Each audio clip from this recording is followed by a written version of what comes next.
Selamat datang di channel Simar Imam. Sembari mendengarkan tinggalkan like dan komentarnya bosku. Jangan lupa pasang headset kalian. Siapkan kopi dan camilan. Lupakan kenangan tentang mantan.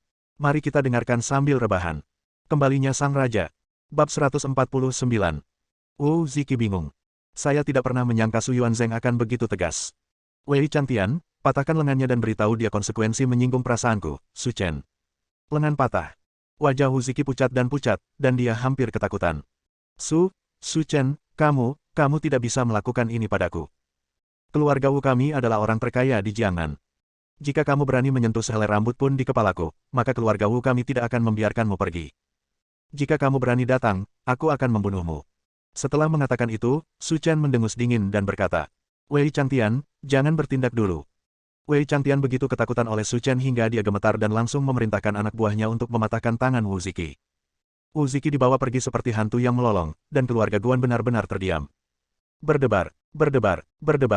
Guan Fang dan yang lainnya langsung berlutut. Baru saja, mereka membuat masalah untuk Wei Chantian, dan sekarang Wu Ziki telah jatuh. Jika dia tidak dapat menemukan cara untuk menyelesaikan krisis saat ini, dia akan hancur. Tuan Su, Anda memiliki kemampuan seperti itu di usia yang begitu muda, Anda benar-benar mempermalukan orang yang lebih tua. Guan Fang berkata sambil tersenyum seperti nyonya tua. Tuan Su, Anda adalah orang yang sangat berbakat. Anda dan keponakan saya Xiao Ying adalah pasangan yang sempurna. Saya telah membuat keputusan akhir mengenai masalah ini. Kalian berdua bisa bersama, kata Guan Dahai. Wei Chantian. Su Chen mendengus dingin. Si kecil ada di sini. Kamu tidak perlu aku mengajarimu apa yang harus dilakukan. Keluarga Guan semuanya tercengang. Wei Chantian adalah kakak laki-laki tertua yang terkenal, dan dia juga telah menipunya. Jika itu benar-benar jatuh ke tangannya, dia tidak harus hidup. Bang. Keluarga Guan berlutut di tanah dan melakukan kotau beberapa kali. Tuan Su, kamilah yang buta, dan kami pantas mati. Anda tidak peduli dengan kesalahan penjahat, jadi biarkan kami hidup. Kami tidak akan pernah berani meremehkan orang lain lagi. Jika aku mengetahui hal ini, mengapa aku melakukannya? Su Chen mengangkat alisnya, dan semburan udara dingin keluar. Keluarga Guan sangat ketakutan sehingga mereka bahkan tidak berani bernapas, dan hampir pingsan. Bawa mereka ke sini, jangan merusak pemandangan. Ya, Tuan Su. Setelah semua anggota keluarga Guan dibawa pergi, rumah Guan Ying menjadi sunyi. Apakah kamu baik-baik saja? Su Chen bertanya. Guan Ying tertegun, menatap dengan sepasang mata yang indah, terlihat sangat manis. Su Chen, apakah kamu masih memiliki hubungan dengan Wei dan Wei Chantian?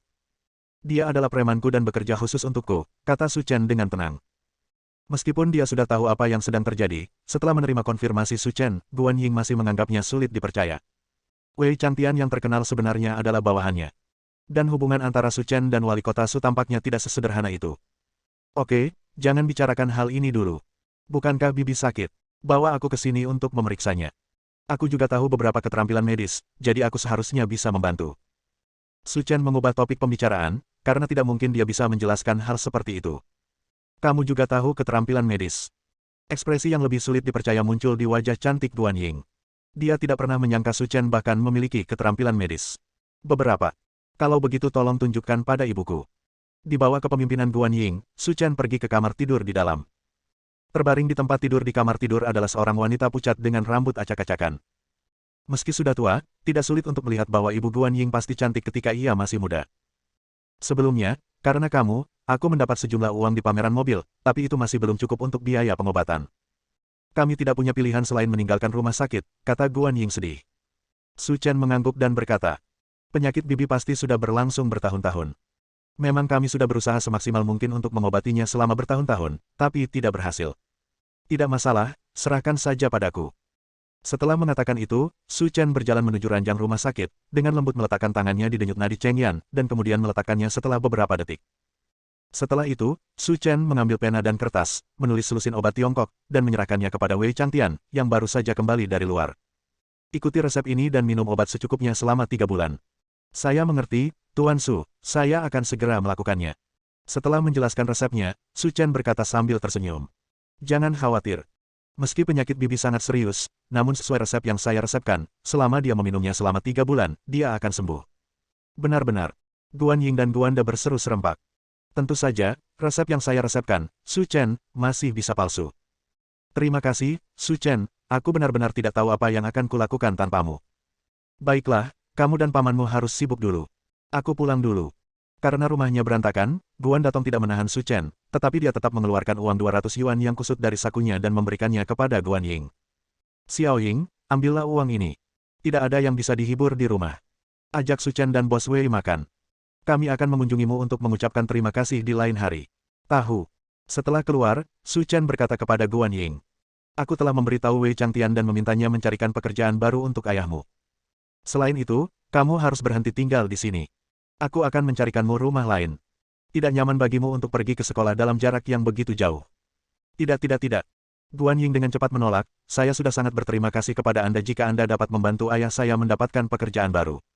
Kami sama sekali tidak dapat mengambil rumah itu. Karena kamu tidak menginginkan rumah itu, aku tidak akan memaksakannya padamu. Duduk di mobil Su Chen, Guan Ying berkata dengan serius. Su Chen, terima kasih telah banyak membantuku. Ini hanya sedikit usaha. Su Chen, situasi keluargaku tidak baik, dan aku tidak tahu bagaimana harus berterima kasih. Jika kamu tidak menyukainya, aku bisa menjadi pacarmu. Saat dia berbicara, wajah Guan Ying memerah, seolah dia telah mengumpulkan begitu banyak keberanian. Namun, tolong jangan salah paham. Saya tidak mengincar uang Anda. Saya tidak akan menghabiskan 1 sen pun dari uang Anda, dan saya masih bisa melayani Anda di sisi Anda. Lupakan saja tentang pacarmu, jangan khawatir tentang hal kecil ini, kata Su Chen dengan tenang. Aku tahu. Akhirnya Guan Ying keluar dari mobil dengan kecewa. Meski dia berkata ingin membalas budi Su Chen, di dalam hatinya, dia tetap ingin menjadi pacar Su Chen. Bersama Su Chen, dia merasakan rasa aman yang belum pernah terjadi sebelumnya. Namun, dia juga tahu bahwa dia dan Su Chen tidak akan pernah bisa bersama, dan dia tidak layak untuknya.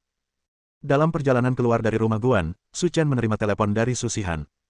Puan Su, apakah Anda punya waktu sekarang? Kami telah mengembangkan obat rahasia secara bertahap dan juga telah merumuskan rencana penjualan yang lengkap. Saya ingin menunjukkannya kepada Anda dan berharap Anda dapat mengambil keputusan. Bab 150. Oke, kamu di mana? Setelah Su Chen memikirkannya, dia setuju untuk pergi dan melihat serta membantu mereka memeriksanya. Puan Su, ada restoran Cina baru yang dibuka di seberang pusat perbelanjaan Mekelar. Rasanya cukup enak. Bagaimana kalau kita pergi ke sana dan mengobrol selagi di sana? Su Shihan bertanya ragu-ragu. Oke. Su Chen tidak memiliki persyaratan besar untuk makanan dan minuman, di mana-mana sama saja. Belakangan, sesuai alamat yang diberikan Su Shihan, Su Chen tiba di restoran Cina yang disebutkannya. Meski hanya ada 1 lantai, namun luasnya tidak kecil dan dekorasinya sangat indah. Terlihat bahwa Su Shihan sangat memikirkan hal ini. Secara kebetulan, saat Su Chen bergegas ke sini, Su Shihan baru saja tiba. Gaun Su Shihan yang cerdas dan mumpuni, dengan rok all berwarna putih, stoking hitam di bagian bawah tubuh, dan banyak warna putih di dadanya, menjadikan pakaian ini khusyuk daripada elegan. Puan Su, kata Su Shihan dengan hormat. Su Chen mengangguk, ayo pergi. Ada banyak orang di restoran itu, jadi mereka memilih sudut dan duduk. Puan Su, lihat apa yang ingin kamu makan. Tidak, pesan saja, kata Su Chen. Su Chen berbicara, dan Su Shihan tidak berani untuk tidak patuh, jadi dia mengambil menu dan memesan 6 lauk khas, bersiap untuk mengobrol sambil berbicara. Katakan padaku bagaimana rencana itu dibuat. Puan Su, karena kami sedang terburu-buru, kami hanya memproduksi 5.000 obat rahasia.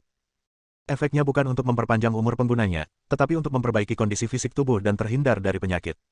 Su Chen mengangguk puas, lanjutkan. Puan Su, kami telah menetapkan harga seperti ini. Karena ini adalah penjualan terbatas, harganya untuk sementara ditetapkan sebesar 100.000 yuan per pil. Berdasarkan riset pasar yang kami lakukan pada tahap awal, obat-obatan rahasia ini seharusnya terjual habis di waktu yang singkat. Itu tidak akan terjadi retensi. Setelah Su Shihan selesai berbicara, Su Chen merenung lama dan kemudian berkata, kami sebelumnya menghancurkan pabrik farmasi Hangul. Mengapa? Menghadapi tatapan dingin Su Chen yang menggetarkan jiwa, tubuh halus Su Shihan bergetar. Setelah berpikir sejenak, dia berkata dengan hati-hati. Mereka melanggar kepentingan rakyat Tiongkok dan mengancam kesehatan rakyat biasa. Lalu apa inti dari pengobatan rahasia yang kamu kembangkan? Demi kepentingan rakyat Tiongkok. Tetapi jika Anda menjual obat rahasia masing-masing seharga 100.000 yuan, apakah orang biasa mampu membelinya? Mendengar ini, Su Shihan merasa kagum, dan kemudian dia mengerti apa yang dimaksud Su Chen. Puan Su, saya tahu saya salah. Saya akan merevisi rencana pemasaran ini ketika saya kembali, kata Su Shihan meminta maaf. Dan melalui kejadian ini, dia juga mendapatkan pemahaman baru tentang Su Chen. Dia memiliki kemampuan ajaib untuk menentang surga dan mengubah nasib, tetapi dia menyerahkan semuanya pada orang biasa. Saya khawatir akan sulit bagi saya untuk mencapai karakter dan struktur seperti itu dalam hidup saya. Nanti identitas pembelinya akan diverifikasi. Satu orang hanya bisa membeli satu. Orang biasa bisa membeli satu seharga 100 yuan. Bagi yang kaya, 1 juta, kata Su Chen dengan suara rendah. Saya mengerti, Tuan Su. Setelah itu, keduanya berbicara banyak tentang rencana pemasaran dan memutuskan untuk mengembangkan obat rahasia dengan efek yang lebih baik, yang ditujukan untuk beberapa pengguna kelas atas.